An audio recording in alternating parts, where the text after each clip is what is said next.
Thank you, Mr. Speaker, and thank you, Mr. Chairman. I rise today in strong opposition to H.R. 1, the Polluters Over People Act. Although energy independence and lower costs are laudable goals for any energy legislation, unfortunately this bill achieves neither of them. Instead, H.R. 1 is a giveaway to big oil and their lobbyists who want to be able to set their own rules at the expense of working families. Instead of putting the needs of the American public at the center of this bill, my friends across the aisle have drafted an industry wish list. First, H.R. 1 undermines landmark environmental laws and protections like the Clean Water Act and the National Environmental Policy Act that safeguard public health and keep our drinking water clean, keep our air clean. It also repeals the methane emissions reduction program, which helps companies reduce their methane pollution. This bill makes it easier for polluters to set their own standards and roll back reforms, and lets big oil rubber stamp their projects with minimal oversight. Environmental disasters are far too common, and unfortunately H.R. 1 would make it easier for future disasters to happen. Second, the Polluters Over People Act worsens the climate crisis by empowering the fossil fuel industry instead of strengthening the foundation for a clean energy future, which is so important. You know, during the last Congress, the 117th Congress, we passed policies, many bipartisan policies, like the Bipartisan Infrastructure Law, the CHIPS and Science Act, and the Inflation Reduction Act, that invested in climate action in a scale matching the challenge that science says that we face.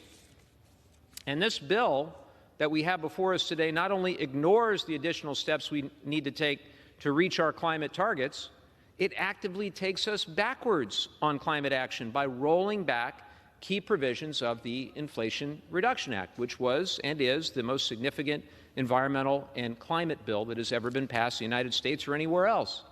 And we know that the data is alarming. A new UN report found that global warming could increase by 3.2 degrees Celsius and cause 7 feet of sea level rise by the end of the century if immediate actions are not taken. This is an existential crisis. Climate change is real. My colleagues on the other side of the aisle know it's real, and we cannot continue to deny this and put our planet at risk with this type of legislation. So instead of wasting time on this big oil wish list, I'd like for us instead to focus on actions that will actually expand the deployment of clean energy, actually reduce costs, expand high-capacity transmission, reform the interconnection process, and build on the $1 billion that we secured in the Inflation Reduction Act to ensure that federal agencies actually have the resources and the expertise to conduct efficient environmental review. Third, H.R. 1 adds to the deficit. That's right, it adds to the deficit by giving handouts to big oil and gas corporations so that their executives and their shareholders can get even richer. So for a party that is focused, at least I hear that they're focused on tackling the deficit, I think it's pretty extraordinary that this legislation, their signature legislation, would add to the deficit. You know, last year, when Americans were dealing with high costs at the pump, fossil fuel executives were taking in record profits. In fact, 26 of the country's largest oil companies made a record-breaking $451 billion last year, just last year. And they spent over $163 billion on stock buybacks and dividends to their shareholders. These same companies donated over $370,000 to my friends across the aisle. So it's no wonder they want to reward their friends. It's clear that this legislation, the Polluters Over People Act, is another giveaway to keep corporations rich at the American people's expense without making meaningful reforms, in fact, while making things worse. So for all these reasons and more, I strongly oppose this legislation. Now, I proposed 4 amendments that would begin to correct course, but unfortunately my friends across the aisle are only allowing 2 of those amendments to come to the floor.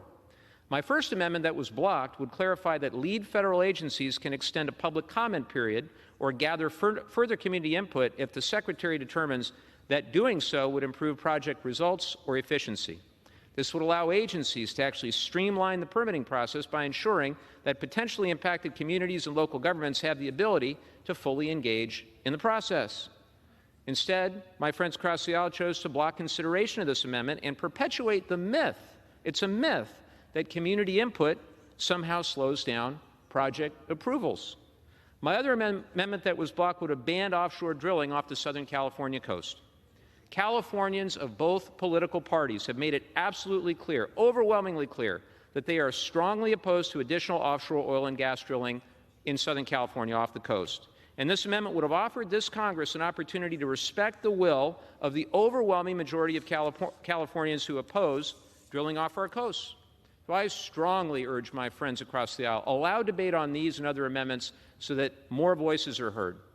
As my colleagues on the Natural Resources Committee have heard me say before, I am willing to work with anyone on either side of the aisle to meet the goals of lowering energy costs and protecting our planet, particularly in terms of promoting a more efficient and transparent permitting process, and I hope we can do that. We can find common ground on pragmatic solutions. This is not common ground. I encourage my colleagues to vote no. Thank you, and I yield back.